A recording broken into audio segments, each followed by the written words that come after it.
నకిలీ మద్యం కేసు ఏపీలో రచ్చరచ్చగా మారుతోంది. ఓవైపు రాజకీయం, మరోవైపు ఇన్వెస్టిగేషన్ దూకుడుతోటి ఈ వ్యవహారం మలుపులు తిరుగుతోంది. ఇప్పుడున్న అప్డేట్స్ ఏంటో ఈ బ్రేకింగ్ లో చూద్దాము. నకిలీ మద్యం కేసులో రాజకీయ దుమారం రేగుతోంది. A1 జనార్దన్ వీడియో తర్వాత ఊహించని పరిణామాలు చోటు చేసుకుంటున్నాయి. జోగి రమేష్ మెడకు చుట్టుకుంది ఈ కల్తీ మద్యం వ్యవహారం. జోగి యాక్షన్లోనే కల్తీ లిక్కర కథ నడిపానన్నాడు A1 జనార్దన్. చంద్రబాబు డైరెక్షన్లో ఈ కల్తీ కథ నడుస్తోందని జోగి కౌంటర్ ఇవ్వడం, తిరుమలలో ప్రమాణానికి రావాలని బాబుకు జోగి ఛాలెంజ్ విసరడం, ఇవన్నీ కూడా లేటెస్ట్గా ఈ ఎపిసోడ్లో ట్విస్ట్లు.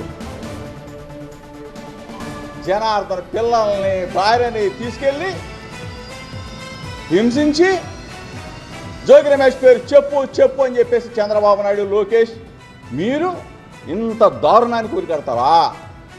కస్టడీలో ఎక్కడో ఉంటే అతనితో ఒక వీడియోలో మాట్లాడించి జోగి రమేష్ పేరు చెప్పిస్తావా? కస్టడీలో ఉంటే ఆ రోజు ఎందుకు చెప్పరా? రిమాండ్ రిపోర్ట్లో జనార్దన్ ఎందుకు చెప్పరా? ఈరోజు కస్టడీలో చెప్పిస్తారా?